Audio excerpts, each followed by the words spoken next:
There is a question that age eventually forces every person to confront, not gently, but with a kind of ruthless clarity. Who are you when everything that once held you together begins to fall away? Not just the people, the roles, the routines, the sense of being needed. What remains when the scaffolding is gone? Immanuel Kant spent decades asking a version of this question, and what he uncovered wasn't a comfort. It was something far more demanding and far more liberating. He believed that the deepest form of human dignity isn't found in relationships, in achievements, or in how others see you. It lives in something quieter, something interior. He called it moral autonomy, the capacity to be the author of your own inner life, regardless of what the outer world does or doesn't give you. Old age is where this idea stops being philosophy and becomes survival. Because here is what happens. The children who once filled the house find their own lives and slowly drift toward them. Friends disappear, first gradually, then suddenly.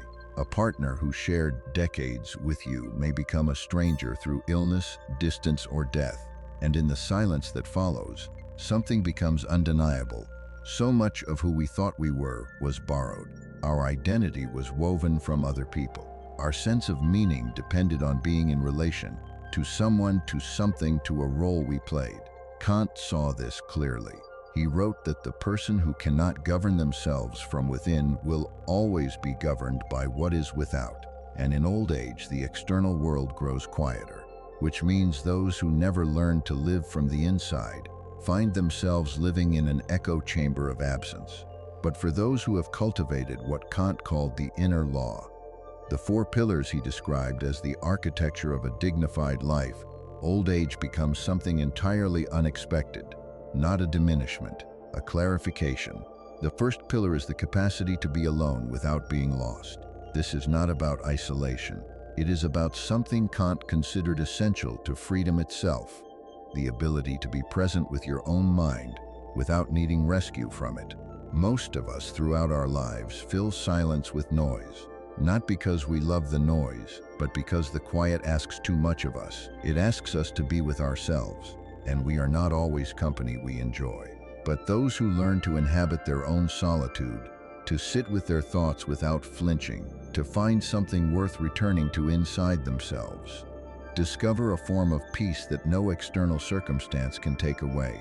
An elderly man sits at a small table by a window every morning. He does not scroll, does not turn on the television.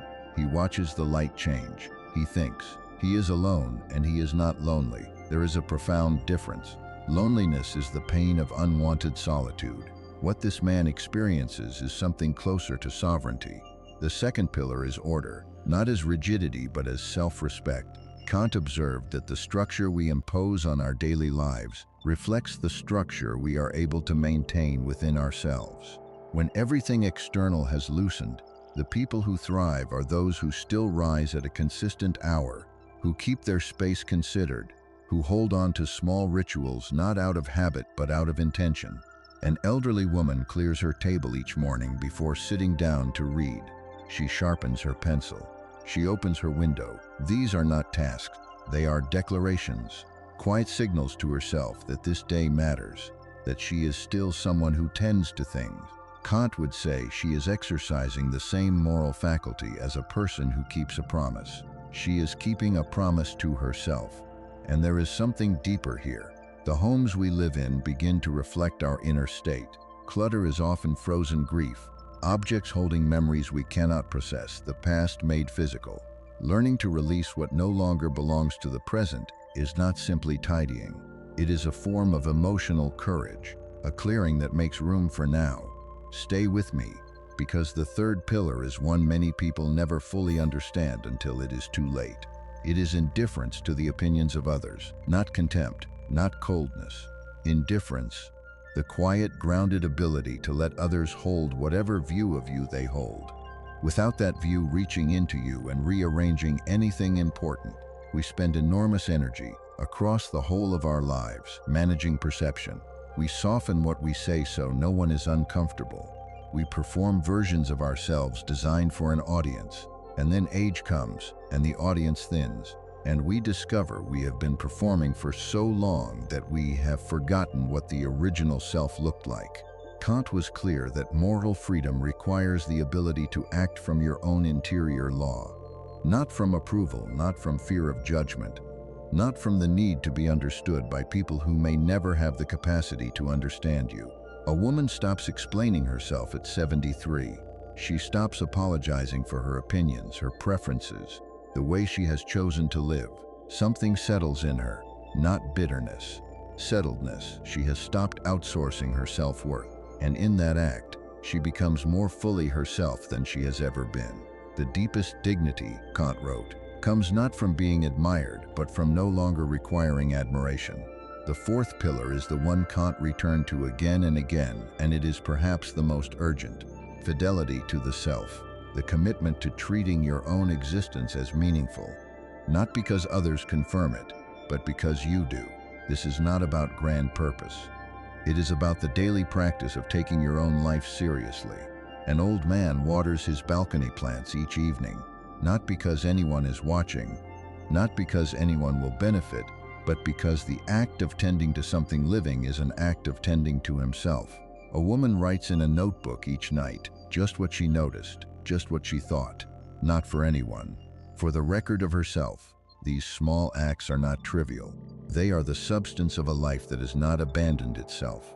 They are the proof, daily renewed, that this person still considers their existence worth inhabiting with care and attention.